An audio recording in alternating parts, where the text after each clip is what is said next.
but has them projected to beat Duke.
Ryan, I know things can change based on the circumstances, but right now is the plan to redshirt Evan Pryor and Kyle McCord if possible? I think they've only played in 4 games. Right. Yeah, we'll see. I mean, we still have a lot of football left, like you said, but if we can, we would like to, but you just never know what's going to happen here. Still a lot of big games ahead of us.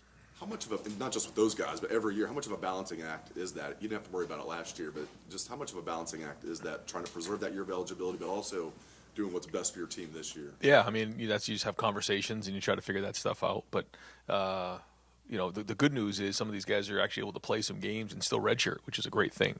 How many guys are actually planning on playing for 5 years, and that's up to the individual. But, certainly this time of year, things like that do come up. I think we're asking enough questions, so I do have one more. Master Teague, how is he feeling? Do you think he's going to practice today, and just how's he doing overall? Okay, he's doing okay. It's kind of day-to-day right now. Right next door, Joey Kaufman, Columbus Dispatch.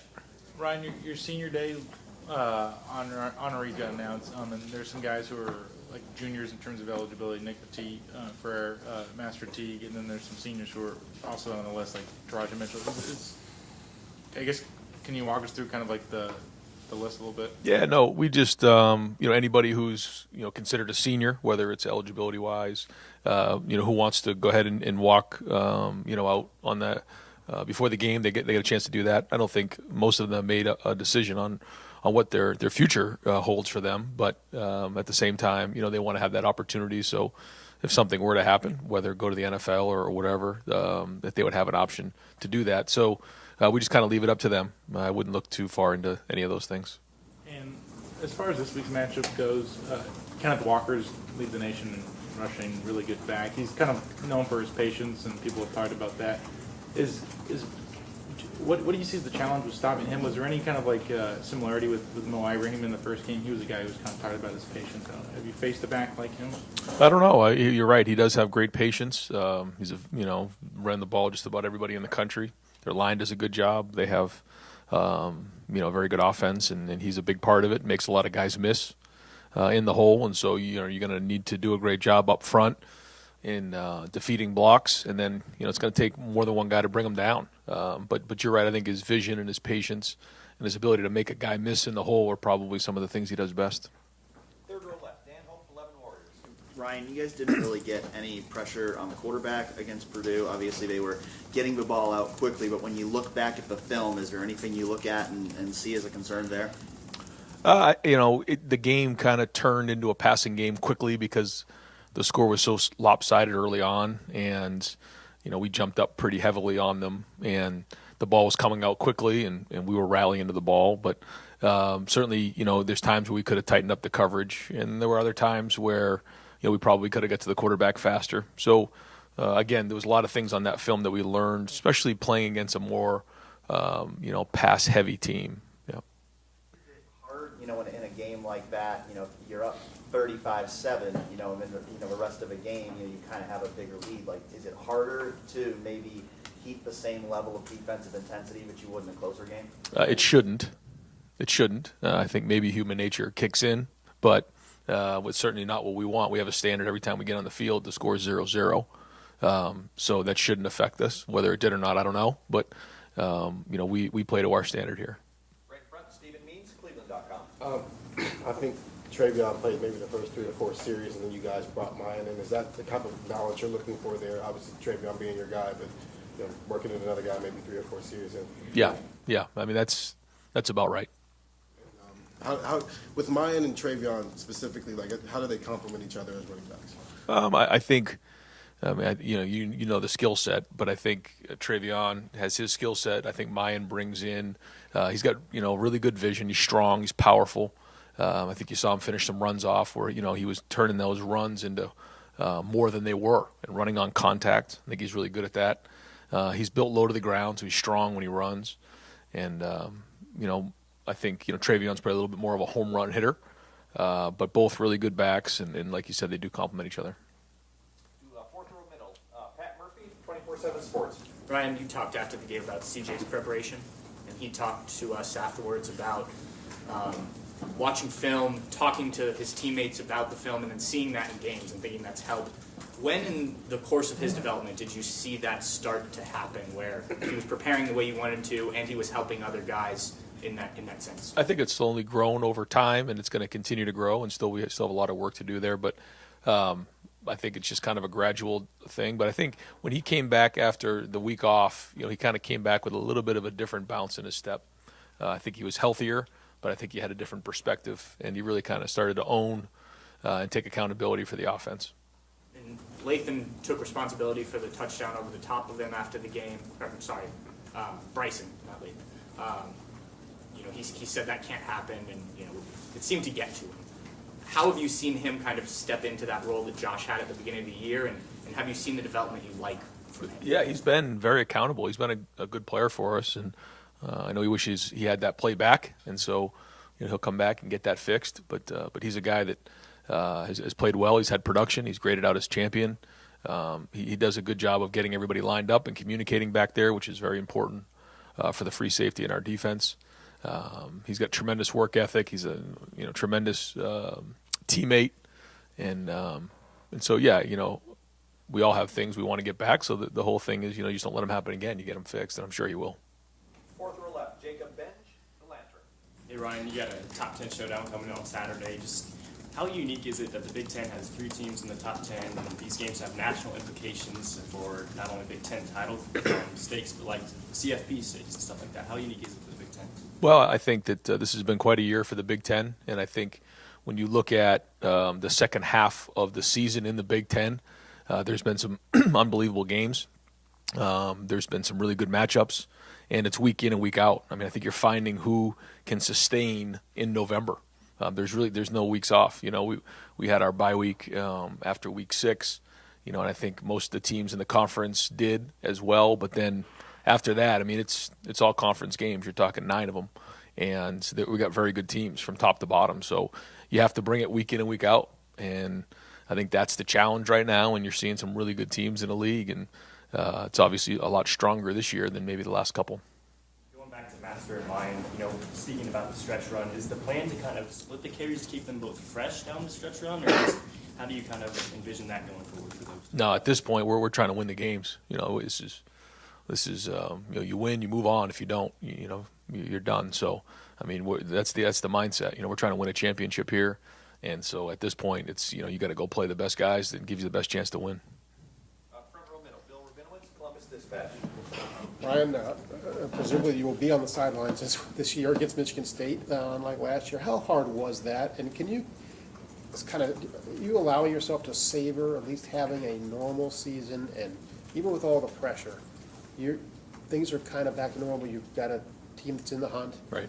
You just kind of address that. Yeah, I thought about that the other day when I read that there were some outbreaks and things going on across the country, and I thought back on last year and what that was like, having to deal with that, and certainly would never want to go through anything like that again. That week in particular was very difficult, but it was great to see, the leaders and our staff really step up and go on the road, and we had a bunch of people down that week. There was some staff members, there was players, so it was a big challenge, but you learned a lot about our character and our culture of this team to go see that happen, and I was proud of that, but it was not easy at all.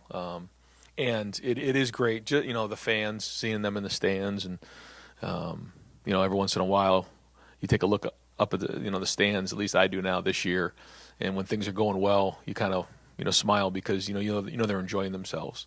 They're having fun back together again. 100,000+ people in the stadium. After a touchdown. I mean, that's what this thing's all about. And to say I haven't enjoyed that wouldn't be true. I mean, it's been great to get back in there, even going on the road and going into hostile environments. I mean, that's one of the reasons why you coach. And Michigan State's had an amazing turnaround with Mel Tucker.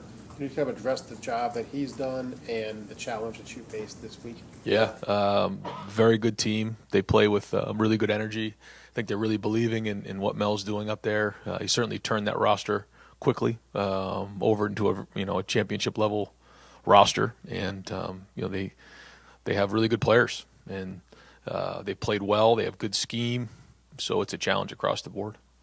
Front row right, Austin Ward, Lettermen Row. Ryan, I know how highly you guys think of Matt Jones and his ability to come in and be that sixth guy. Is that rotation still more about him, or are those other guys more banged up than maybe we know? It's a little bit of both. We want to play all six, but there's been some things the last few weeks that have come up. I mean, you know about the DeJuan situation there, and Nick, had a rough week there. He lost a family member, and we've had some guys who've been dinged up. Paris had a couple things here and there, so we just got to move guys around. It's this time of year, and because of the versatility of Paris and Matt and some of our guys, we've been able to do that, and so that's a tribute to them. How have you felt that rotation has worked out? And it seemed like maybe they were more successful with it on Saturday than the previous couple weeks. Well, I thought we played well, and we got to continue to do that. We were clean. We were rocking people off the ball. I thought we got really good movement in the red zone, but we were clean. The combination blocks were clean. The pad level was much better. We played with really good energy. Protection was really good. Karlaftis was a big challenge, and they stepped up to the challenge there. So that's the type of play we need from the offensive line in November in the Big Ten if we're going to continue to play well. Second row left, Bill Landis, The Athletic. Ryan, your first touchdown the other day, you had the crosser, I think, with Garrett and Jackson on the outside there. Did CJ get you into that based on what he saw, and I guess how much leeway does he have for kind of looking at those things and making those decisions? We've been giving him more and more. He changed that play based on what he was seeing and signaled the play, and it was really, really well done. Again, those are the things that people don't see, is all the hours that we put in to those type of things, and he did it, and that's why it worked. And there's a lot to it. I told the team that in order to be good this time of year, you have to upgrade yourself every week. And I use the analogy of the iPhone. The iPhone that was around 3 years ago is a little different than the iPhone there is now. It has different capabilities. It's more updated, and you have to continually update yourself week in and week out. And because of that, hopefully the guys understand they have to bring it every week, because the plays that worked 4 weeks ago maybe not work this week, because guys, they go into laboratory and they come up with ways to try to scheme you up. And so you have to continually stay up with, and current with your stuff. And I think he's done a good job of that, and we got to continue to do that again this week. And that point in particular, it did look like they were going to bring some pressure, and then they kind of backed out of it. But CJ saw what he saw, and he made his call, and it still worked. Is there anything to sort of sticking to your guns there, even if what you see is not exactly how it plays out? Exactly right, and that's the biggest thing, is to be indecisive. And we tell them all the time, once you make a decision, be decisive and go make it work, because it's not always going to be perfect. That's not the way the game's played. But as long as everybody's on the same page, we're good. And when you have different tools to get you out of situations, and not everybody can handle that, but he could in that moment. So now he's got to keep building on it. Deep far left, Mark Snyder, Press Pros. Coach, nobody's really talked much about your special teams this year. I guess that's a good thing. It's so hard to play special teams nowadays, but what has gone into it this year? Nothing really is blown up and cost you a lot of yards, and at the same time, people look like they're making really good decisions catching the ball. Yeah, I think Parker Fleming has stepped in and done a very good job up to this point of motivating our guys, putting scheme together, bringing a new kicker, a new punter in. But I think the guys in the special teams are taking a lot of pride. I think we have a really good core of guys on special teams.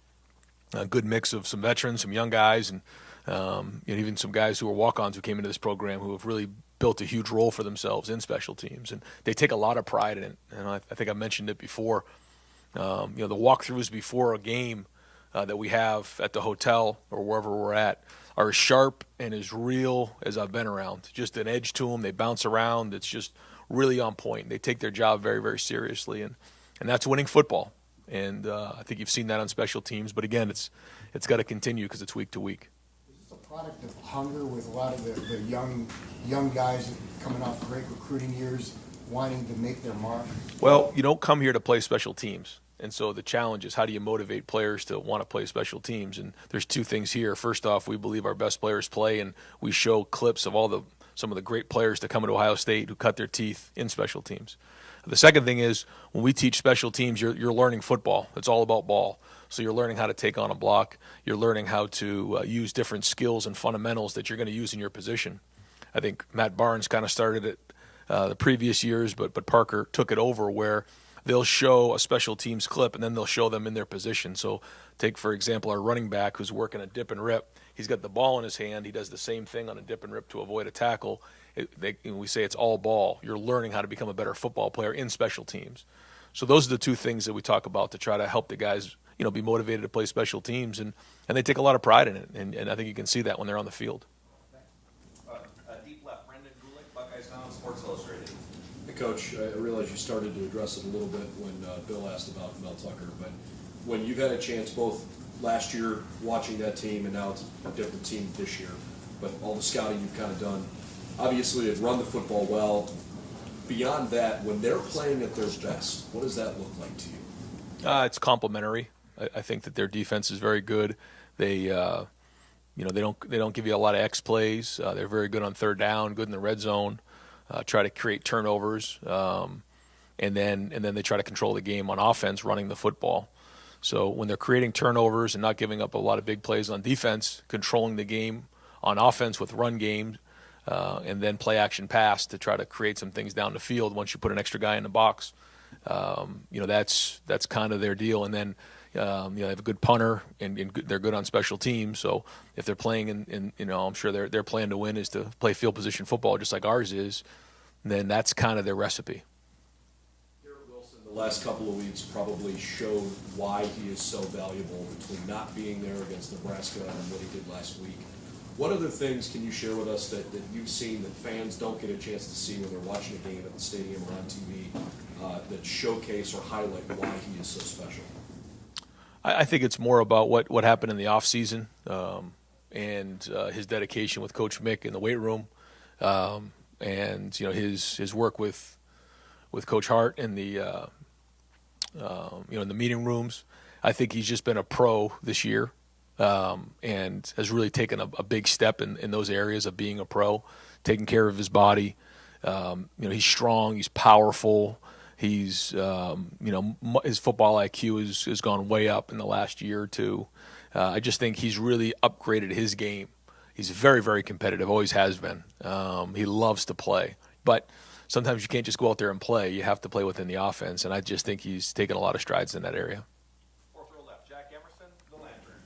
Hey Ryan, I want to ask about one of those walk-ons on special team. Chris Booker had a tackle inside the 20 on the opening kickoff, and then he helped force that fumble down by I think it was around the 11.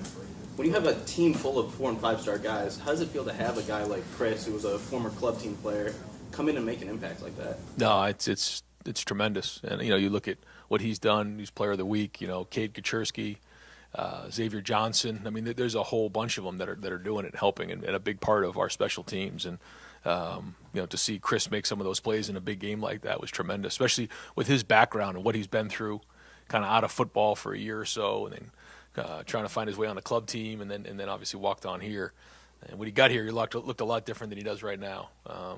So really cool to see guys, kind of self-starters, build themselves into a career. And I don't know if you've seen this yet, but they have the club team has qualified for the national championship. Is there kind of a pipeline that you see from the club team? Do you talk to Coach Greg a lot, or how does that kind of thing? I mean, I think we're aware of them, but certainly I can't sit here and tell you I'm an expert on what's going on there. Right next door, Colin Gay, Rivals. Hey Brian, go back to the defense a little bit. You said that you guys kind of use that drop 8 approach a little bit, and I'm curious about what you saw watching film. Did that work? Is that something that you could see, being utilized more in the future, especially with pass heavy offense? I think it gives you a different look. The windows change, but you still have to execute the defense, and I don't think we did that well enough, to be quite honest. So we'll look at it, and against certain teams, if it gives us an advantage, we'll do it. But you have to execute it, and obviously there's give and take with everything, right? When you rush 3, you buy an extra guy in coverage, but you also lose a little bit of the pass rush. So making the decision on what gives us the best chance that week is what we'll do. But no matter what it is, whether you bring 3, 4, 5, or 6, you have to execute the defense. This might be an overly simple question, but what is the pass rushers or the rusher's goal in terms of developing just pass coverage? How important is a distinct pass rush to, I guess, the coverage at the back? That's everything. Yeah, I mean, that's, tying up the front with the back end is exactly, how you put a defense together. And, you have the decision week in and week out to rush 3, rush 4, rush 5, or rush 6. If you rush 6, then you're probably playing some sort of zero coverage where there's no safety in the middle of the field. If you rush 5, then you're probably playing with 1 safety in the middle of the field in some sort of man-to-man coverage. If you rush 4, then you're probably playing with 2 safeties, or there's an extra guy down, which we call the hole player. And so those are the kind of the conversations that you try to figure out what gives you the best chance to win. Third row middle, Nathan Barrett, Cleveland.com. And sticking on the defensive theme, you played 2 really strong rushing teams early on, and then since then, that really hasn't been the strength of, I think, any opponent you've played. Yeah. So how are you kind of assessing, while the defense as a whole has improved, how are you assessing the improvement against the run and Right. where you are right now? Yeah, it's week to week, like you said, because it seems like every week is just a completely different. When you look at Minnesota as compared to, Rutgers or Indiana, Purdue. Now we have Michigan State. Penn State was very different. So week in and week out, it's each team brings in a different, set of issues, and all we can do is go off of what we see and do the best we can to put the guys in the best position to be successful. And at the end of the day, it's going to come down to pad level and defeating blocks and. A bunch of guys running to the ball. So we'll get, I think at this point of the year, we got a pretty good handle on who we are. And now it's just a matter of executing and playing well. From a tackling standpoint, is that something that was more emphasized after those 2 earlier weeks? And where do you feel like you are right now, just fundamentally? We'll still practice tackling today. It's part of every Tuesday when the pads are on. And it's it was an emphasis in the preseason. We tackled way more than we ever have before because we knew we had a young team, and it's been an emphasis week in and week out since we started because we are still a young team, even though we've played a lot more football now. The good news is there's more body of work to go upon, and we have more experience, so we don't need to do it as much. Third row middle, Doug Lamerise, Cleveland.com. Ryan, you've talked through the year of CJ's development and seeing the field and how you like how he sees the field. Now you're talking about some changes he's making at the line and that kind of thing. How do you evaluate that characteristic in a quarterback recruit?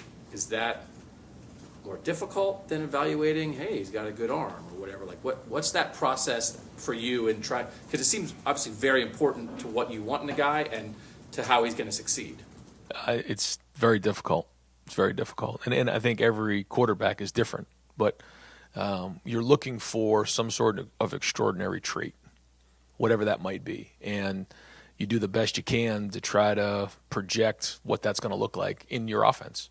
But it's not always easy. You get to spend some time with them, but you're not actually in the games with them, and you're not with them in meetings every day. And there's just so much that comes with it. And you do the best you can to try to identify who those guys might be, and you go from there. So, like, the mental acuity, seeing the field, knowing what play to get into, that can be the extraordinary trait for some quarterbacks? Absolutely. Yeah. And it is for, I would argue that the guys who make it, for a long time in the NFL, the majority of them have that because it's a very complicated game at the highest level. Just to say, I'm just going to go out there and throw the ball around, it doesn't work like that. And flipping to the defensive side, ideally with your linebackers, what in the defense that you guys play, how much should your linebackers be identifying something and attacking it? How much is read and react, maybe make sure you're in the right place, but don't be overly aggressive? It just feels like sometimes Steele is getting after it, right? But what's the ideal balance of how you guys want linebackers to play? Well, you have your keys, and then you use those keys to identify what to do. And so let's just say you're a defender, and you're reading the play side tackle. If the play side tackle pass blocks, typically you need to now react in some sort of a passing mode. But if he's in the run, then you have to get up into the run. And one of the traits, if you're talking about a defensive player, is how quickly can they react? Can they see their keys and then diagnose what they're seeing? And there's a lot to it than just reading the tackle. It might be a screen, it might be a pass play. What is the concepts? What are the splits? What is the depth of the running back? There's all these things that we look at, and the faster you can process information and faster you can diagnose a play, the faster you can react, like you're saying. We go far right, Spencer Holbrook, Lettermen Row. Ryan, when you have 3 wide receivers that are doing what your 3 are doing right now, you had Jackson 2 weeks ago, then you had Garrett last week. Are we just supposed to expect that Chris is going to do more of the same this week? No, we're just trying to win the game. I don't know. I mean, good news is, if guys are just where they're supposed to be, and CJ's throwing the ball where the defense tells him to throw it, then the ball's going to get spread around pretty good. If we start to press, if we start to do anything and deviate other than that, then that's where we get ourselves in trouble. You have Chris as the lone Bolivikoff finalist, but he's the 3rd leading receiver on the roster. When you hear that kind of thing, what do you make of that? Because you're the play caller, you're the guy who's getting these guys the ball along with CJ. What do you make of that? Well, I think it just tells you, first off, I think people across the country know what a great receiver Chris is, and there's a lot of teams who just decide that they're going to take Chris away and put a corner and a safety over the top and say he's not going to beat us, because we've seen him do it against a lot of people in the country. And that can be frustrated for Chris, but or play a certain coverage that can take him away, which forces the ball to maybe go somewhere else. And he's a great team player. He's got great leadership. He's got a great attitude, and he's got a bright future in football. I mean, a really bright future. He's a first rounder. So how does that all work out when the dynamics of the team week in and week out? You don't know. It changes. He caught a post for a touchdown that got called back in the game. He catches that, maybe his numbers look different. You just don't know. It's just kind of how the game shakes out. But he's playing at a high level. He's a great leader and a great captain. We're going to go far left, Olivia Weil, Spectrum 1. Hi, Coach. We're going to transition to senior day. Talk a little bit about the legacy the senior class will be leaving, how they helped this season, their legacy as a whole. Yeah, well, they've been through a lot. They've been through COVID. They've been through, a great run last year, and they've been through a lot this year. And they've grown a lot. A lot of them didn't have a ton of experience going into this year. Some others did. They came back, and so there's a bunch of them in there. But they've won a lot of football games, and like you said, a lot of them have left legacies behind of how others have shown them the way, and how now they're showing some of the younger guys the same way. And I think that's been really strong. I'm very proud of the legacy that they've left our younger players. I think it's real. I think they take a lot of pride in Ohio State, especially at a time where it's a little bit more about me than it is the university and the program. I don't feel that with our team. I think there's a lot of pride in being Buckeyes, and I know that going out in the stadium is going to mean a lot to them. And what are you telling your guys ahead of senior day to pump them up? Does this mean something special to them this week? Talk a little bit about that. I try to talk to them about it during the season. I mentioned it for a while last week. I said, and I just talked to them, don't wait till the last game to lay it all on the field, because, I was there. My last game, it's like, man, I wish I had a couple more games. And so I try to bring it up to them all the time. Like, don't wait till your last game. Like, do it now, because you just never know what's coming, and you certainly don't want any regrets. So this is just another opportunity to get out there. But it also bring up some emotions. There's been a lot that they've done to get to this point. There's a lot of work, and they need to enjoy the day and take it all in. Have time for just a few more. Go over here to the far right, Don Berry, WBNS. Coach, obviously this time of the year, weather can be a factor. The conditions this past Saturday weren't great, cold, there was wind. Yeah. CJ was 31 of 38. I mean, just how impressed were you with the performance given that? Yeah, it wasn't perfect, but we always talk about how you have to handle it better than your opponent. We can't control the weather. Kind of the same situation happened to Indiana, kind of out of the blue, and we're going to have situations like that. It's not going to get any warmer. It's not going to get any brighter out. I know that, so we're going to have to be able to handle it. But we knew that. We talked about in November these last 6 weeks. There's a lot that comes with that, and typically the tougher team, tougher physically, tougher mentally, and tougher emotionally, will win.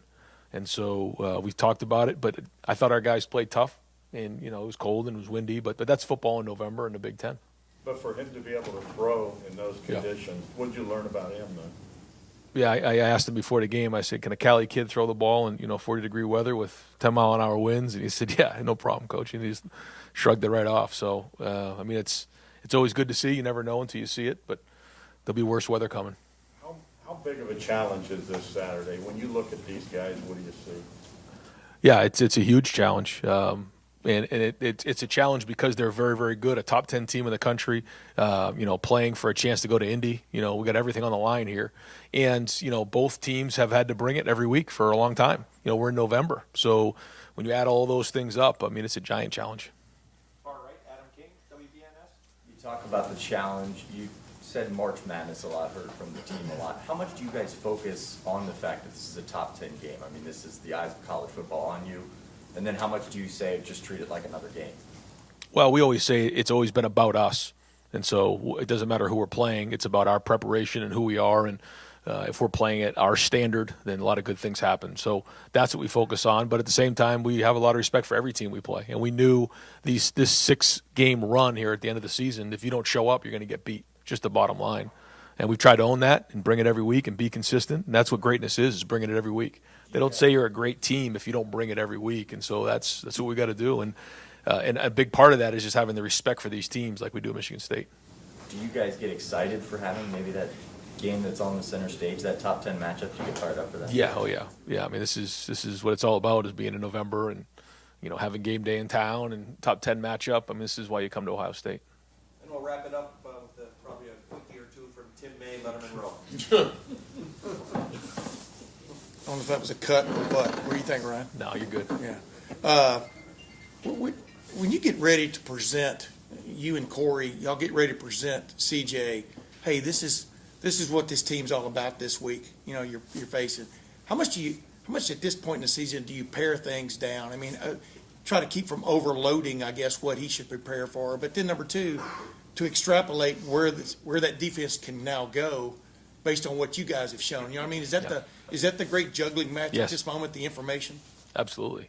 Yeah, and I think you can really screw guys up, or you cannot give them enough information. I think, how do you process all that information as a coach, but just sift it through and just give them exactly what they need and keep it really, really clean so their eyes are really, really – if you have to reteach something, if you start to give them things to think about that are out of whack, you can confuse a player really fast. And so that's why I take that very, very serious. And one other quickie, promise the last one. Is it a benefit playing Michigan State now 10 games into the year as opposed to playing this team which was totally remade, roster-wise by Mel Tucker over the offseason? Now you have a much more of a sense of what that team is all about when you watch them on video, if you follow my drift there. Yeah, I think we're both different now, and it's just a different challenge. It would have been a different challenge if it was week 3 or 4 of the season. Certainly if it was week 1. We're just a different team now. So, once the schedule came out, you'd have the season to kind of get a feel for who you are and who they are. And that's a different challenge than coming in on the first couple games of the year. And you have the whole off season to kind of change who you are, your personnel, your scheme, your coaching. And but now there's a body of work there to work upon when you're trying to game plan. Can I ask one last quickie? Of course. There a point of pride for you and your group that y'all are number 1 in the nation in total offense and number 1 in scoring offense, in scoring? Do you feel like y'all are getting there? I think I think we have confidence, and I think we're proud of that. Yes, but I also think that there's there's an expectation, and that we all have. And you don't just go out there and score X number of points. You take it one play at a time, and you play clean. And a lot of big plays are going to happen. And when we start to focus on that, That's what's important. But really, the thing that happened last week is we had a great week of practice. We had an edge to us. We practiced with purpose. There were guys who wanted to get things right, and because of that, we played that way. And that's what we got to do. And sometimes for 18, 19, 20-year-old guys, that's not always easy. But that's the challenge this week. And if we practice that way on all three phases, then we're going to have a better week on Saturday. So, yep, thanks.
Would you just like to issue an open plea to draw a holding call? Like, what is it going to take for you to draw a flag?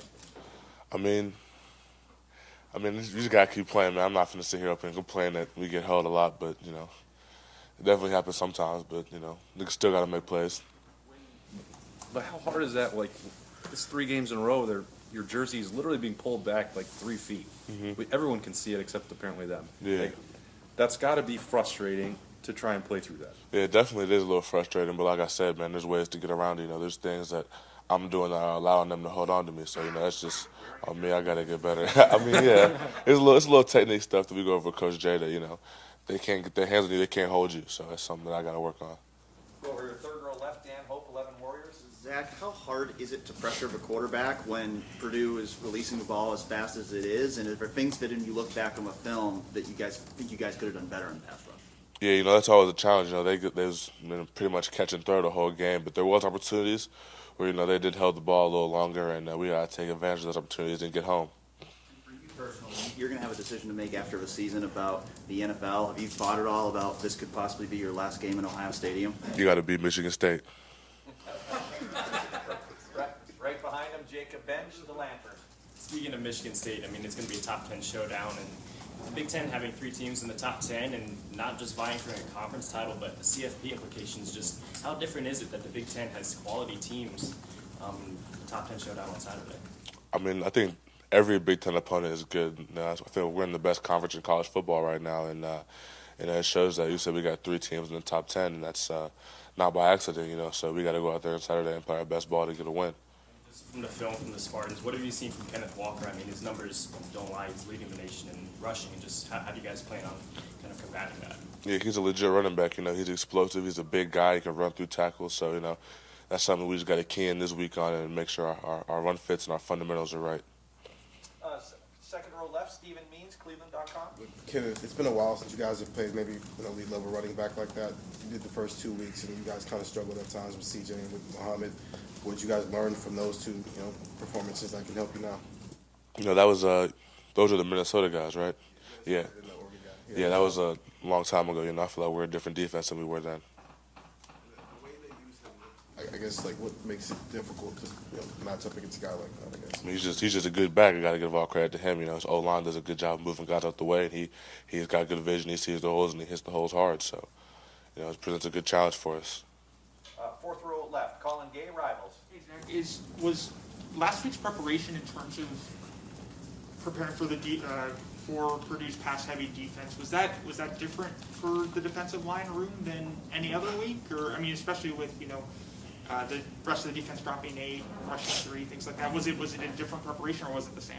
Pretty much the same preparation. You know, Coach comes in with the game plan on Tuesdays, and we try to do our best to perfect it by the time Saturday comes.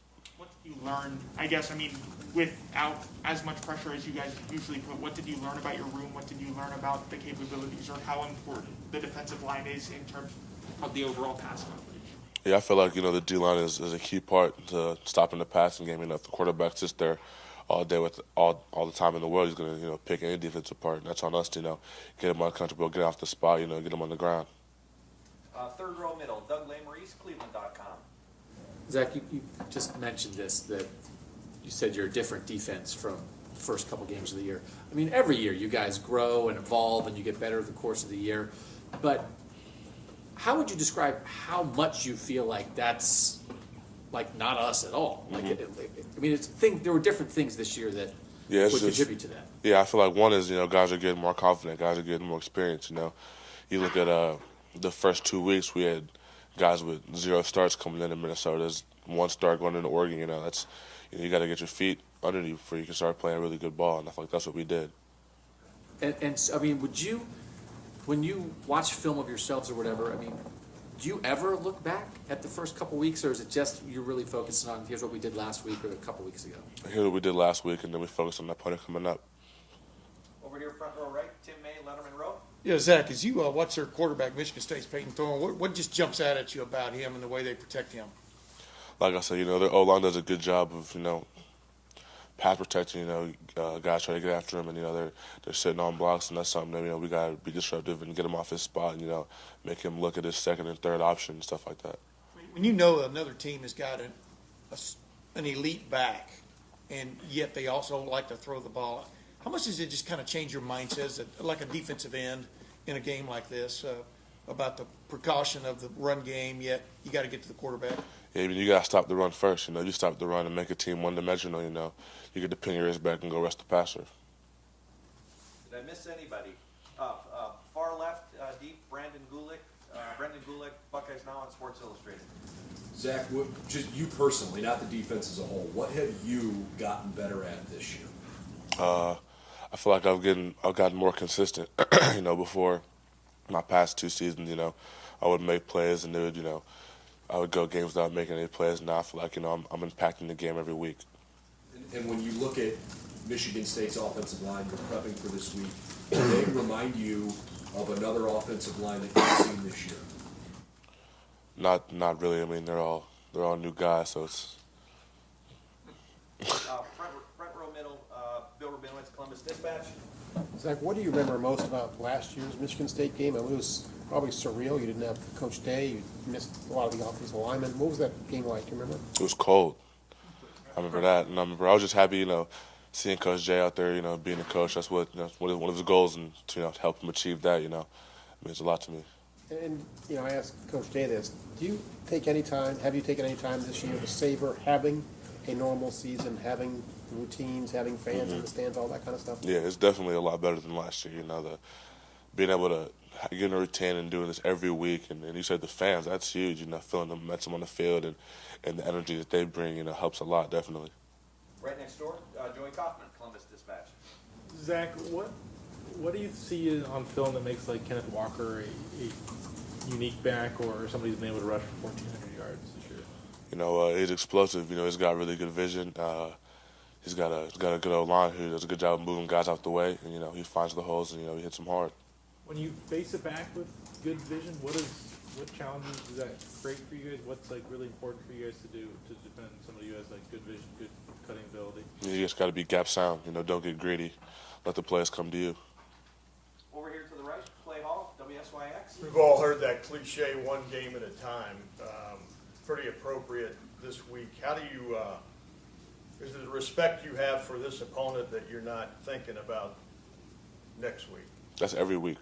Every week we focus on who's in front of us. You can't control the future. You got to just be where your feet at. We'll go deep left, Olivia Weil, Spectrum One. I asked Coach this, but I want to ask you too, talk a little bit about this senior class going into senior day. What would you have to say about them, their help this season, and their help the last 4 years? The seniors, those guys, a lot of those guys were here when I was a freshman. They really helped me out a lot, just learning how to do college football. And, they've helped me as a player individually. Their leadership skills, they definitely helped me in that area as well, Like I said, we got a great senior class, and I'm definitely going to miss those guys after the season. And we have one final question for Zach, third row middle, Doug Lamerise, Cleveland.com. Zach, after 3 years, how would you describe your relationship with Larry Johnson at this point? Yeah, I love Coach Jay. He's helped me in ways that I can't even begin to discuss. When I came in here, I feel like I was still raw. I didn't really know how to play the game of football at a high level. He's taught me how to do that, and not only that, he's taught me how to be professional on and off the field. Great. Zach, thank you very much. Yep, thank you.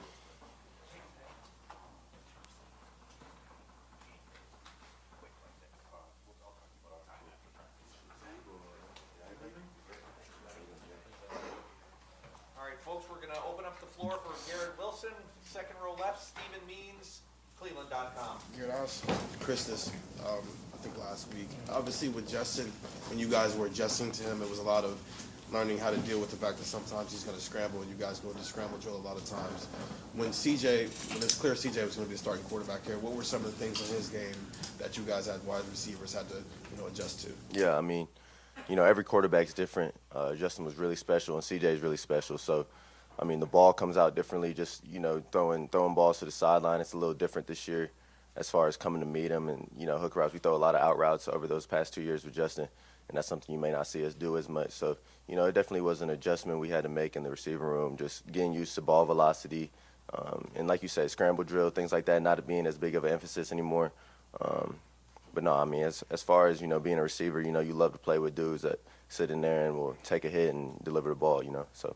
Is not having to deal with the scramble stuff, is that maybe more receiver friendly for you guys as route runners? Yeah, I mean, I would say it's more receiver friendly. That's something that you have to learn. It takes time to build with the quarterback when a quarterback scrambles. So, you're kind of just playing ball when it's drop back throw.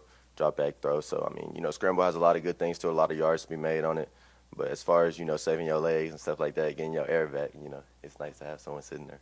Right to Stevens right, Bill Landis, The Athletic. Garrett, Coach Day said after the game that he thinks one of the areas you made a big improvement this year is sort of understanding plays kind of conceptually and how you fit into that. And I think he said route running precision too, but I'm more interested kind of in that first one. Like, how did you approach getting a better handle on kind of how you fit into certain plays, even if the play may not ultimately be designed to go to you? I feel like learning receiver. I probably started really learning receiver my freshman year when I got here. So a lot of stuff leading up to my freshman year was just ability and just kind of watching ball live. Always watched the ball, love the game, but it's something to be said about spending more time in the offense. So just as I've been here 2 years, and spend more time in Coach Day's offense and seeing how he likes to run things, I'm starting to figure things out more. So I'd say it came naturally. It was one of those things that just as I spent more time in the program, I got better at. On CJ, Coach Day said that first touchdown he threw to you, he changed that play to get into that look. The one with you and Jackson on the outside where you kind of crossed. As an offense, like how much trust do you guys have in CJ right now to kind of see what the defense is showing you and get you into a play that would work against that look? Yeah, I mean, the ultimate amount of trust. So, that's our QB. That's the leader of the offense. And, I mean, when I take the field, I got all my faith in CJ, and, I like to think that he has the same. So, we've trained so hard in the offseason, practice the adjustments we make in the game that, seeing him do it in the game is clockwork. So, I mean, we had done that rep where we changed it to that's crossing routes, like you said, the dragon concept. We had done that probably 5 times in practice that week. So, seeing him do it throughout practice week, if we get the right look, he's going to be able to see that and make the right adjustment in the game. We're going to go far left, Dan Hope, 11 Warriors. Garrett, for you personally, you're going to have an NFL decision to make after the season. If you thought at all about the possibility that this could be your last home game in Ohio Stadium? I've most definitely thought about it. So,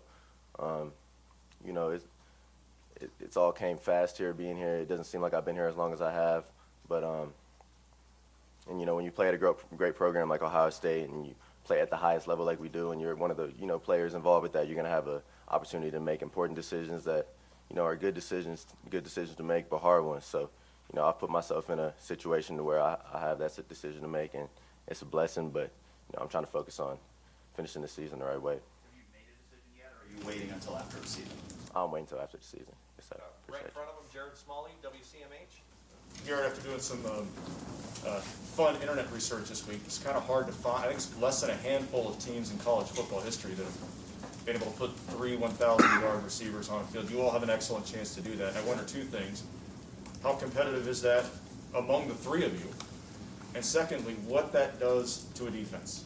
How much stress it puts on your opponent. Between the 3 of us, we don't talk about it. So, I mean, I say that, but then after Jackson had the game he had, I said, you got 1,000 yards, don't you? So, it's not completely true. But, we don't talk about it in the comparative, topic. It's more of just, seeing where you're at. And we know that with our game plans, the way we like to play football, the way, what it takes to win, if we do our jobs, it'll put us at a spot at the end of the year to where, where we're sitting right now. So, we all got a chance to go get 1,000 yards, and that's something that's, really special. Not a lot of other people can say, not a lot of other programs can say and use that as a recruiting pitch. So, it's one of those things that it's definitely special, but the impact this can have on recruiting, just how it looks to the outside world is something that's even more, holds more weight. 4th row left, Jacob Bench, the Lantern. Hey Garrett, Saturday's going to be a top 10 matchup. And the 3 top 10 teams from the Big Ten, with implications not just for the conference title, but for the college football playoff. Just how different is it for the Big Ten to have teams ranked so highly and have a top 10 showdown like it? How different is it? I mean, this is the Big Ten I grew up watching. So, Michigan State, Michigan, Ohio State, Penn State not as much this year, but, they were a really good team. We still feel like that's one of the best teams we played all year. And just having a highly competitive Big Ten, I mean, it's everything you can ask for. So, when you take a loss early in the year, you kind of hope the schedule plays out to where you're playing teams that are ranked higher than you, ranked up in the top 10, and that's kind of how it's played out. So, we're really thankful for that, be able to prove ourselves this late in the year, which it hasn't been the case in, the past couple seasons I've been here. And, it's something that we talk about every day. So we knew this was going to be that stretch to where we were going to have to really lock in and handle business. So we're in that stretch now, and we're just trying to finish. You've been in these situations before, top 10 games, but C.J. Stroud being a freshman, first-year starting quarterback, how have you seen him grow over, from August to now for him to go into Saturday's game maybe a little bit more trusted in himself? Just how have you seen that from him? No, I mean, I've seen huge growth from C.J. as far as addressing the team and just, the way he composes himself out on the field. So, it's something that happens naturally. He was a freshman redshirt coming in this season, so, you can expect some growing pains. And, I think he's handled them, perfectly. And, he's put us in a situation now to go out and be at our best for these last couple games, Deep left, Brendan Gulick, Buckeyes Now on Sports Illustrated. Hey, Garrett, I'm hoping you can take us back maybe to where, you were a high school recruit and you're trying to figure out where you want to play your college football and sort of what you've experienced and been through here. You're right in the heart of what every high school kid dreams about, wanting to play in the college football playoff. You've certainly got that in front of you. How has this experience lived up to what you hoped it would for you? I mean, being at Ohio State to this point has been everything I could have dreamed of and, a lot more. So to be able to come out and have a role in my freshman year was something I dreamed of my whole life. And then to be able to play in the playoff against Clemson, even though it didn't go how we wanted, that was an awesome experience for me. And just being able to go out there and get reps against some of the top corners, you see A.J. Terrell, Isaiah Simmons, safety, just players on the team that are, really good NFL players now. So I got to figure out, once I was here at a young time, how I stacked up and if I could compete. So, Ohio State's put me in a great position. And, I mean, it's really been everything I ever dreamed of. So, like you say, everything's in front of us and, just got to finish this, this thing the way we wanted to. Ryan Day talked about your professionalism this year, said just the way you've attacked your preparation and your work ethic, it feels like you're going about this differently. What's different for you? How have you changed this year's, game week prep or getting your body right compared to maybe the last couple of years? It's something I really focused on during this off season, just because I knew that I was doing a lot, but I could do more. So, and that was one of those tough conversations you have to have with yourself because you feel like you're doing well. People tell you you're doing well, but you know deep inside that you can bring some more. So, the way I've been approaching practice is that I got to get better every day. That be where I am, be where my 2 feet are. Take advantage of every rep, and I've seen it pay off on Saturday. So. Hopefully this is something that carries with me throughout the rest of my life. But I definitely feel like I've, approached this season differently as far as my preparation, for sure. Real quick, you said be where my 2 feet are. Zach Harrison just said the same exact words. Is that something that the coaches have said to you guys somewhere along the way, or is that just part of your culture? Yeah, I mean, that's definitely something that they, they always emphasize. We play this team this week. It doesn't matter who's next week. Things like that.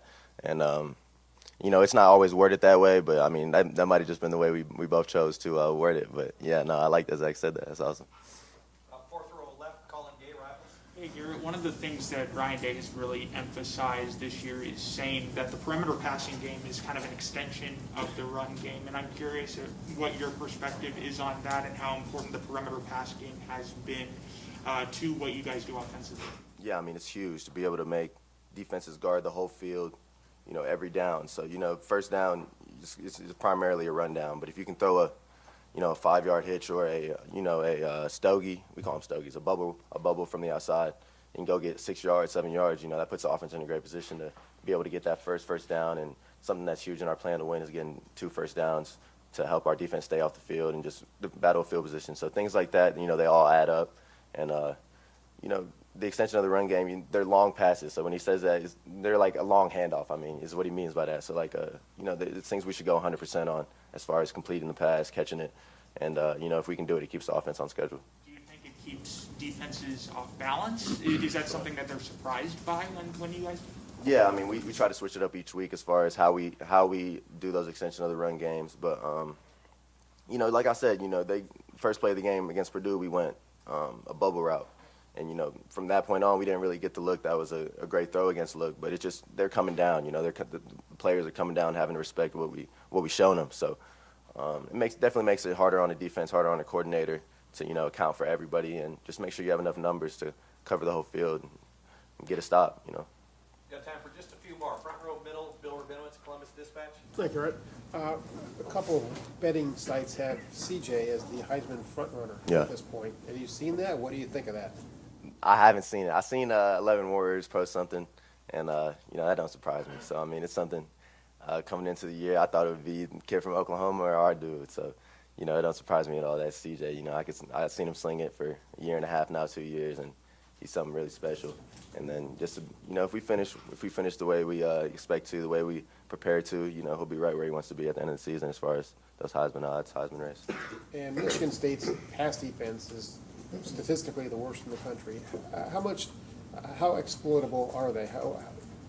I'm sure that you think that they're better than their stats, but what do you see from their pass defense? Yeah, I mean, I watched them play against Purdue, and I think they're a really good team. So, you know, it's hard to. I mean, you see what Purdue, you know, threw against us. You know, so it's hard to play against teams like that really spread the field, air it out, and you know, are trying to come back or get a lead like that all the time because they're 8-1. So you know, they're probably playing ahead. I mean, I know the team up north game, they're playing from behind, but teams, you know, those numbers can be skewed. So they're throwing the ball a lot. Teams throwing the ball a lot, trying to come back. Or you see Purdue and then another team Maryland that throws the ball a lot. So you know, they have a good pass defense. You know, they got a lot of transfers in. I remember who I saw last year, and they have a good pass defense. But we're definitely going to try and, you know, get some things open against them for sure.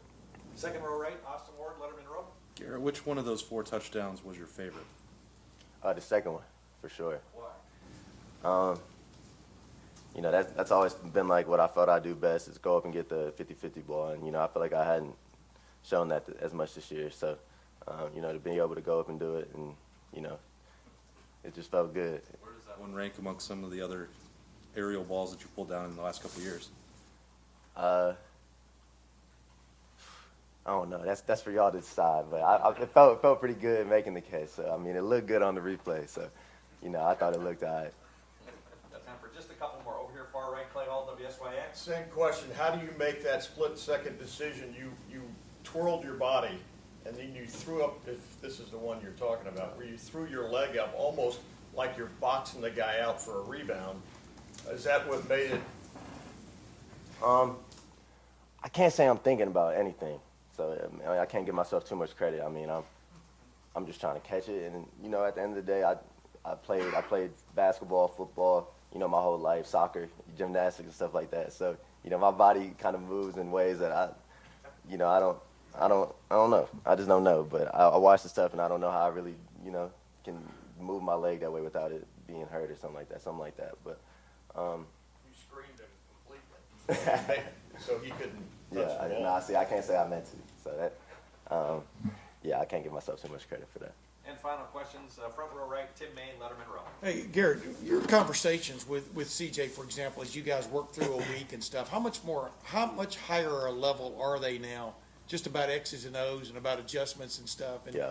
How much have you seen him grow in that regard? I mean, it's high level to the point with CJ where he'll text you on a Monday, Tuesday. I mean, he's really special. Like he loves what he does. He takes an edge into every meeting. Feels like he's got a chip on his shoulder, and when you know him, you can really tell. So, I mean, he's really special. He's texting me. You know, I can't think of a week he ain't texting me during the week saying, "Look at this dude, how he guarding this. Like, we're gonna make him pay for that," or something like that. You know, along those lines. So, I mean, it's to the point where we're out on the field and we talk about every ball we just thrown. So if we miss it, you know, he's coming over. If we catch it, he's coming over. How you like that one? Was that all right? Like, I mean, he's really special. That's what I'm saying. In a game, how often do y'all alter something or change something? And I don't know how much even freedom you have to do that. I mean, talking on the sideline before you go back out, or maybe in the midst of between plays and stuff. Does that happen very often? It does, you know. So football is such a game of making adjustments and seeing things and making an adjustment to that. And defense does it, so you know we'd be at a disadvantage if we didn't. So. Can he immediately click into that? Oh yeah. CJ, he's very intellectual as far as the game of football goes. He's very, you know, understanding what defense is trying to do. He remembers what looks he just got very well, so we'll go back to the sideline and talk about him. But, I mean, it's so many adjustments that go on during the game. And CJ, leading a few of them most of the time, yeah. We're definitely in the two and done phase right now. Sorry about that, Garrett. I do have just a couple more. No Third worries, row no middle, worries. Doug Lameries, Cleveland.com. Do you rep those 50-50 balls in practice though much?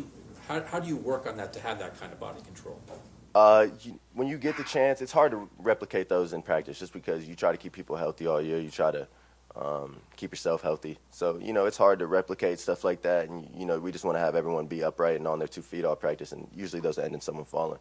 But, as far as I go, I just don't really not have a ball in my hand too often. So I know I got like 2 or 3 at the crib, and then people that know me, they know that I walk around the hotel room with it, and most of the time I'm, doing something where I'm acting like I'm catching the ball over somebody or catching it above my head. So, there's a lot of it is I owe to my parents and, ability and owe to God, but, I worked at it over these, last 4 or 5 years. Sorry about that. And you talked about CJ as a Heisman candidate. What about you as a Heisman candidate? Nah, it's got to be the QB. So, I mean, he's making checks, handing it off, slinging it to me when I'm open, not slinging it to me when I ain't open. So he make me look good. So, nah, if it's gonna be me, it's got to be CJ. I don't belong up there. That's the man, CJ, for sure. And last question, Bill Rabinowitz, Columbus Dispatch. Yeah, just a quick follow-up. You mentioned gymnastics was one of the things you did. Yeah.